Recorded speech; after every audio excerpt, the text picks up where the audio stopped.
And then, you know, a light bulb switched in my head and I was like, yes, that's exactly it. Hello, Eisters. And welcome to the Payday 3 Developer Diaries.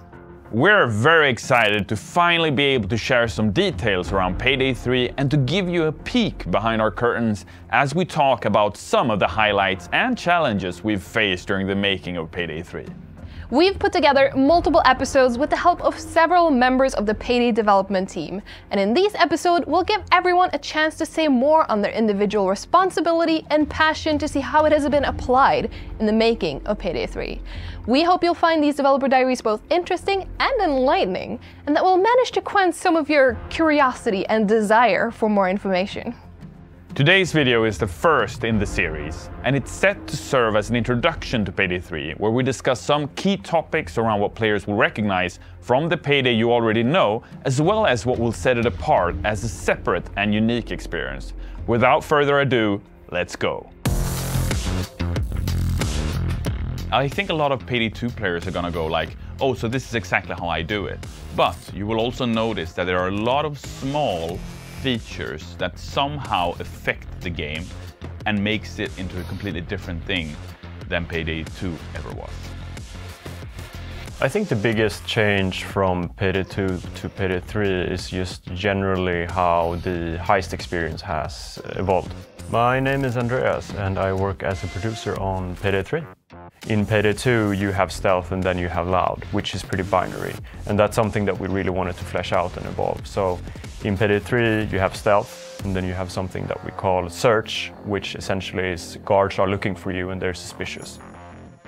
And then you have something really interesting, which is called negotiation. So first responders arrive to the scene, and if you have hostages, you can start trading them to buy time before the cops get in. Or you can save the hostages for later because you can trade them for resources.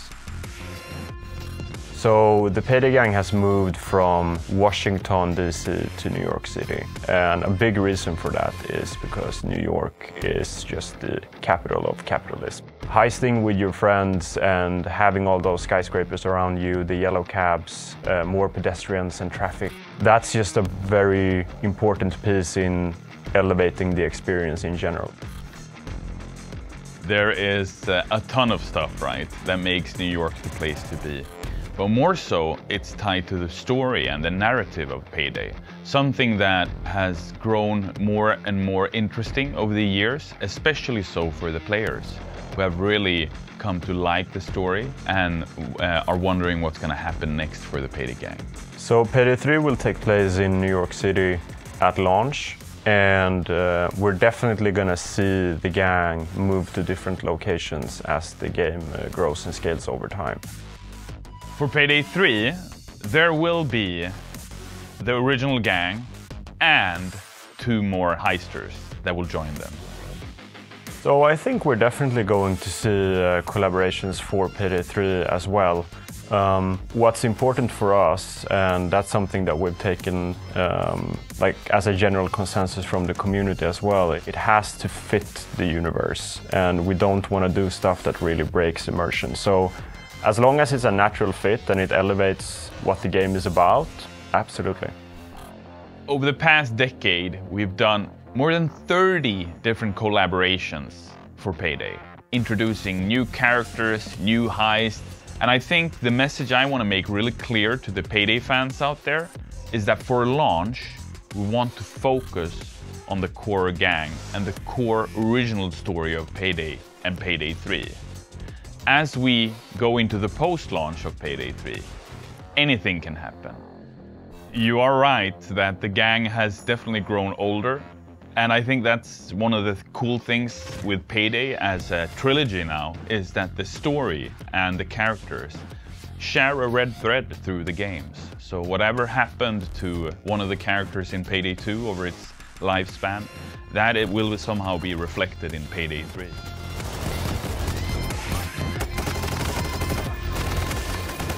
The coolest feature in Payday 3, one of the first one that comes to my mind, is when you're in the bank, the civilians are everywhere, the cops start rushing in.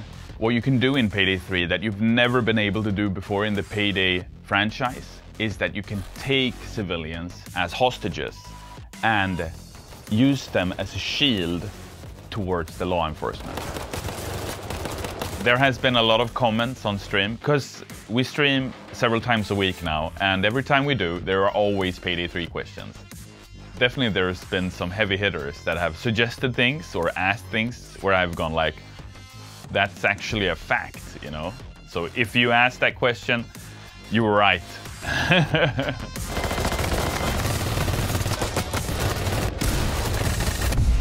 Arrived in Washington. Why is it so hard to... They haven't been sleeping around.